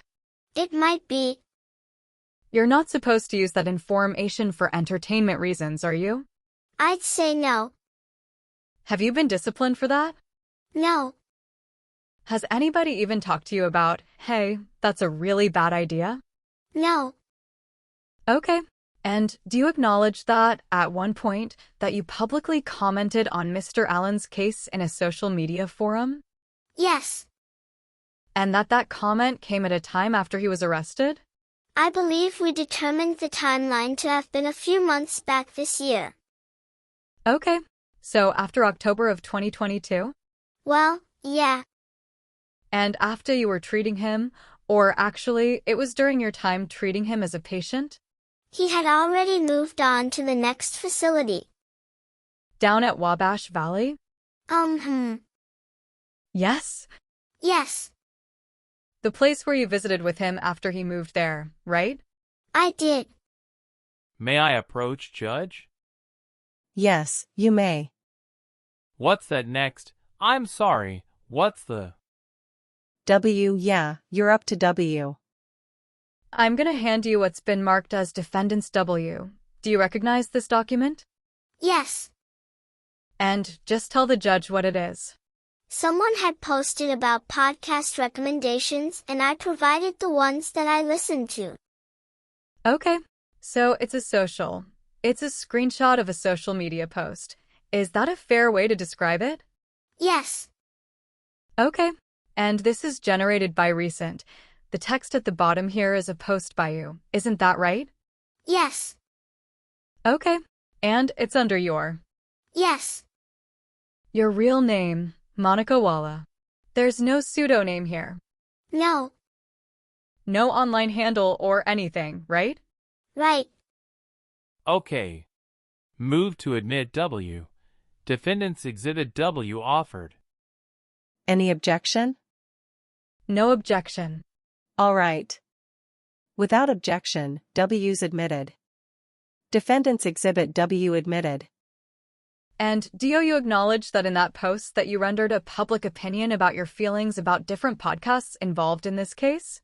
I suppose there's some opinion, yes. Okay. Well, sure, you talked about how one of the authors of one of those podcasts or creators, about how his calm tone was unnerving, right? Right. And do you acknowledge that you actually, at one point, talked to Rick? Right. I mentioned that he had supporters. He was talking to you about people wanting to kill him and things like that, right? Yes. And you shared with him, hey, I've been following this stuff, and this is what I'm seeing? Yes. Now, ma'am, earlier I was gonna offer you Defendant's W, these are. This one's W. Oh yeah, I must have marked this before the break. If Jody will give me a new sticker. I think you're at X now. Let me hand you W hat's been marked as Exhibit X, entitled Ethical Principles of Psychologists and the Code of Conduct. See that? I do. Those look, take a quick peek at them before I ask you questions, just to make sure that it is what it says it is on the front. Yo, you recognize those ethical principles? I do. Getting to the bottom of this, are these your code? Is this your code of conduct? Yes. Administered by the American Psychological Association? Yes. One of the problems, when I had copies made over the break, they're not color, so I don't have the highlights that I tried to use to create for the court for convenience, so bear with me. Judge, I move to admit Exhibit X. Defendant's Exhibit X offered. No objection. Okay. Without objection, X is admitted. Defendant's Exhibit X admitted. I'm just gonna hand the court a copy, in case you want to try to. Okay. They're not highlighted, but other than that, That's all right. they don't have a color copier here yet, so. Just quickly, let me direct your attention. May I proceed, Judge? Yes, go ahead. Let me direct your attention to page 3, section. Principle B. Do you see Principle B? I do. On the right side here, near the bottom? I do. Okay. It says, psychologists have full professional standards of conduct, clarify their professional roles and obligations, accept appropriate responsibility. I see it. Okay. And do you acknowledge that you participating in the online social media activity in this case for personal reasons while you're treating a client could be, it's reasonable to believe that that's a violation of that policy? I disagree. Okay. Let me direct your attention to Principle E on page 4. Do you mind taking a look at that, please? I'm sorry, page what? 4. Thank you. Do I need to talk a little louder? No. I just didn't hear it. All right. Principle EE titled Respect for People's Rights and Dignity. Do you see that? Yes. First line says, psychologists respect the dignity and worth of all people and the rights of individuals to privacy, confidentiality, and self-determination, right? Yes. Do you agree that by posting anything online about your opinions towards this case runs afoul of Mr. Allen's privacy rights? I feel like that's a gray area. Do you disagree or agree with it? Close call, right? I didn't talk about him specifically. Okay, so you don't think it's a violation? I'm gonna go with it's not. Okay, that's what you're going with. Yes. All right. Page 6, conflict of interest. Read that, please. You there? A psychologist will refrain from taking on a professional role WHN personal, scientific, professional, legal, financial, or other interests or relationships could reasonably be expected to, number 1, impair their objectivity, competency, or effectiveness in performing their functions as psychologists, or 2, expose the person or organization with whom the professional relationship exists to harm or exploitation. Do you understand that? I do. Provision? Do you agree with me that this provision takes into consideration the conflict between being personally involved with a client and legal situations? You'd have to explain that further. I will do that. Thank you. I withdraw the question. Do you acknowledge that this conflict of interest statement references the existence of legal circumstances associated with clients? There's legal circumstances, yes. And we have this in this case, because we're sitting in a courtroom, right? Yes. And do you agree that by participating in Mr. Allen's case on online sites, that it could reasonably impair your objectivity to his case, to his situation?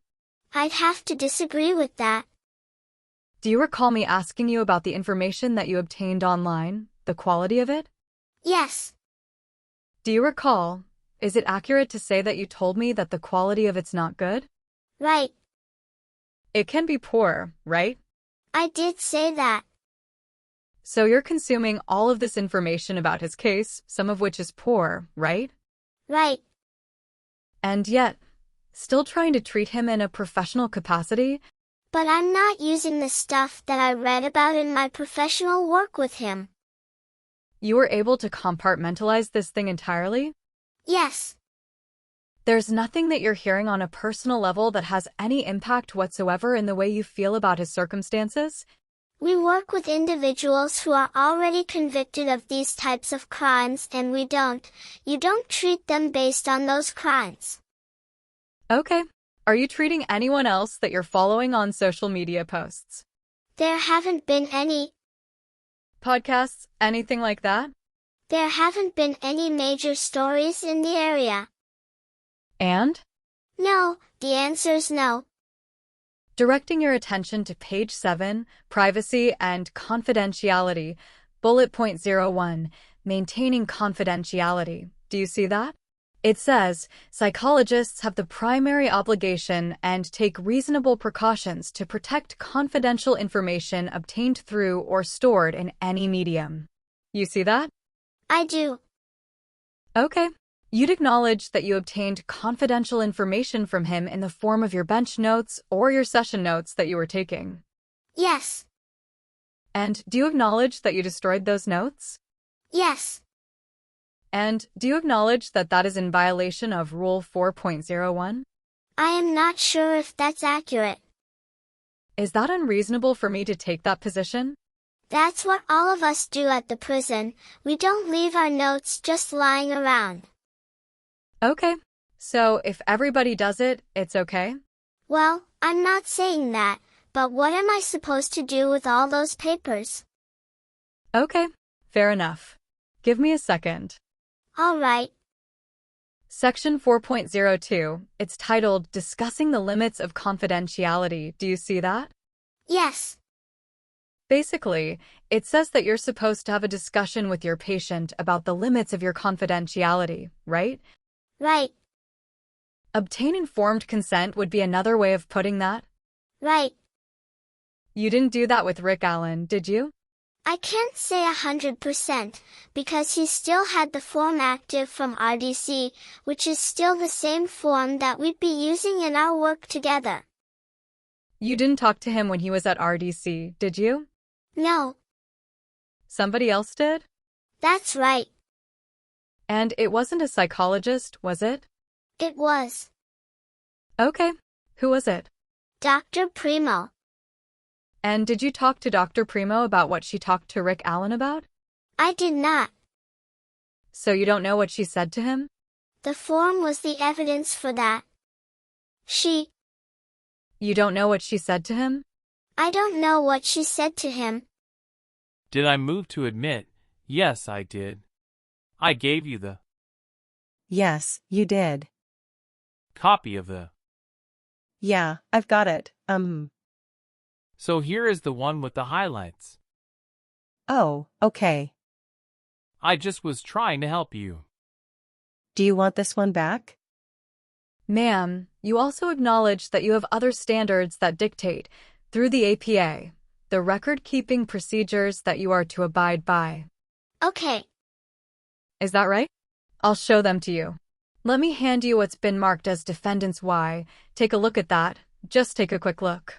Are these the record-keeping guidelines that have been issued by the American Psychological Association? It appears they are. Are you? I'm getting the impression you're not familiar with these guidelines. Are you familiar with these guidelines? I guess in terms the destroyed records, I don't know, it's just the way that we practice. I prefer to keep personal notebooks full of notes about my sessions. I put all the important information in the medical records, so. Are you familiar with these guidelines? Not as much as I probably should be. You acknowledge that these would be guidelines that would apply in your course of work? Probably. Move to admit Y. Defendant's Exhibit Y offered. Can I see a copy? Oh, it's right here. I apologize. No objection. All right. Without objection, Y is admitted. Defendant's Exhibit Y admitted. I'm gonna do the same thing on this. I'll give you this just so you can follow along. Okay. Oh, wait a minute, it does have highlights.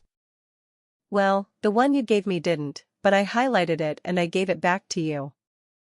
Oh, I thought I did. That's okay. But this one H's highlights. Okay, I'll take the sticker off. Thank you. Okay. Let me direct your attention to guideline number 2, Content of Records. A psychologist strives to maintain accurate, current, and pertinent records of professional services as appropriate to the circumstances and may be required by the psychologist's jurisdiction. Records including information such as the nature, delivery, progress, and results of psychological services and related fees. Do you see that? I do. Under guideline number BR2, this is, by the way, on page 995, I guess. Down here at the bottom right, consideration regarding the level of detail of the record. Do you see that? I do. Do you acknowledge that here at the bottom it basically says that there may be advantages to keeping minimal records, but in circumstances, give me a second, in circumstances regarding unintended disclosure, that there may be reasons to keep more highly detailed reports, right? Yes. So one of those things might be like litigation, right? Yes.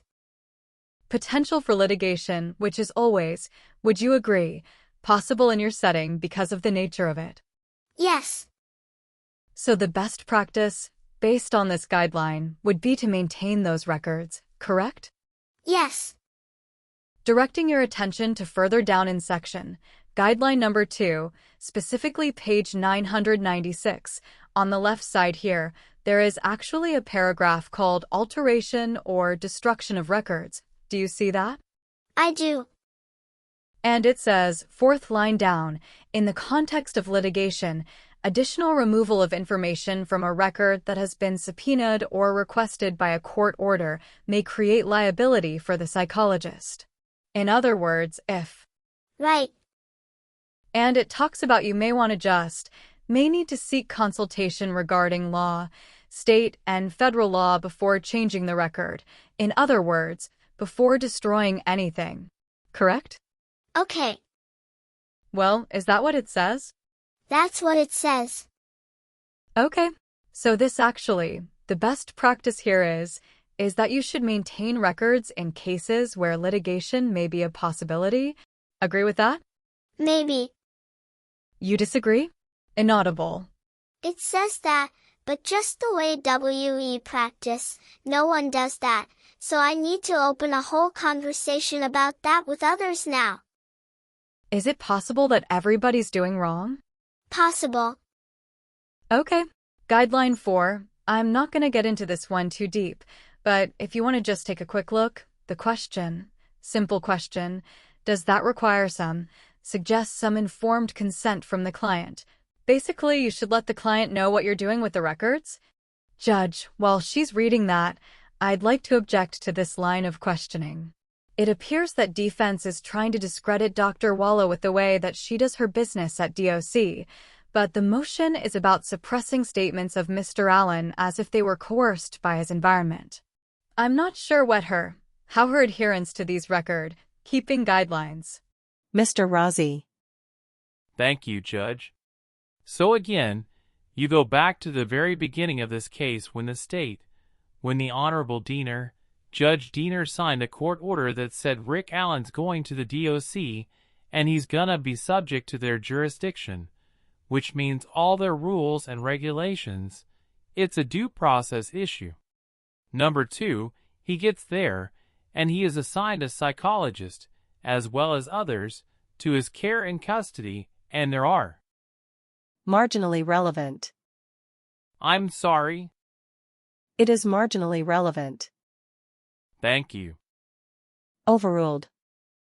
Ma'am, do you agree that there's other, well, I'll show this to you, 'cause you said you weren't really familiar with them. There's other guidelines here that pertain to. I'll try to help you out here. Okay. Guidelines for regarding the disclosure of record-keeping procedures generally, right? Yes or no? Yes. And Guideline 6, security as it relates to steps to protect records. Do you see that? I see it. Okay. And then, Guideline 7 pertains to the retention of records for psychologists and striving to maintain compliance with applicable laws and regulations, right? Yes. I'm not going to go through every one in the exhibit. You see those in the guidelines, correct? Yes. And I think moved to admit that. You did, it's admitted. And you have your copy? Yes. Okay. This is why. Okay. Let me hand you what's been marked as Z for purposes of identification. That looked like 2, Defendant's Exhibit Z, titled APA Guidelines for the Optimal Use of Social Media in the Professional Psychological Practice. You see that, at least on the cover sheet? Yes. You see that it's issued by the American Psychological Association? Yes. Are you familiar with these guidelines? To an extent. Okay. So these guidelines regulate your profession as it relates to your activities on social media in the course of your therapeutic practice, right? Yes. Sorry, I'm talking over you. Do you agree with that? Yes. Very good. Thank you. I move to admit Z. Defendant's Exhibit Z offered. Any objection? No. All right. Without objection, Z is admitted. Defendant's Exhibit Z admitted. Let me direct your attention to Guideline 2.1, page 10. Bottom left corner is the page number. See that? Yes. I'm going to give the court an opportunity to get there. Guideline 2.1, psychologists are mindful of the public nature of social media and that their privacy and confidentiality are not protected nor expected on social media. See that? Yes. Do you agree that your sharing of information about your opinions in this case on social media was improper? I do. If you had to do it over again, you wouldn't do it over again, right? I wouldn't. And do you agree that, and I can go through every one of these guidelines, but basically, that runs afoul of the best practic ES referenced in the guidelines, right? Yes. Ma'am, earlier I introduced to the court. What am I marking now? I'm at Z, so A? You're starting back at AA. A? Affirmative response. Handing you what's been marked as Defendant's AA. This is the DOC Directive on, or Healthcare Services Directive Number 4.03A. I showed you this earlier, right? Yes. And do you acknowledge that this was dated April 1st of 2022? Yes. And do you acknowledge that this directive, basically, again mentions the EPA settlement and sets the tone for, or the guidelines for how you treat offenders in restricted housing specifically, right? Yes. Let me just make sure give me 1 second here. Directing your attention to page 15 of the guideline, would you take a look at that? The page numbers at the... Oh. Up here in the top right in the box, do you see that? Yes. Page 15 of the guideline actually recognizes that there are SPICY-AL mental health services available through the DOC. Is that right? That's right. And if you turn the page to 16, it starts to identify the different facilities where the DOC provides special mental health services, correct? Yes. Okay. And the first one of those is actually Newcastle, right? Yes. The second one, Pendleton? Yes. The third one, Wabash Valley, where Rick is now, right? The Special Needs Unit. And the fourth one is the Indiana Women's Prison? Yes. Westville is not even on this list, is it? No. Move to admit A. Defendant's Exhibit A offered. Any objection? No. All right. With objection AA is admitted. Defendant's Exhibit AA admitted. Just a minute, Your Honor. Let me get organized here. So you agree with me that this 30-day threshold that we've talked about is really in place to ensure that someone with a mental health condition, a serious mental health condition, is not further harmed? That's the reason why there's a policy, right? Yes. Is it accurate to say that the only reason why you've taken the position today that the DOC is not subject to that in Mr. Allen's case is because he was designated as a safekeeper? That is what I was told. And you didn't even make that decision, right? No. If you were treating him from a clinical standpoint, from a mental health standpoint, you would be acknowledging that solitary confinement circumstance and how it could be detrimental to him, right? Yes. But you couldn't make those choices is what you're saying? Couldn't. You wish you could, right? Yes. Or you would have done something different, wouldn't you? Possibly. You would have helped him, got him out of there?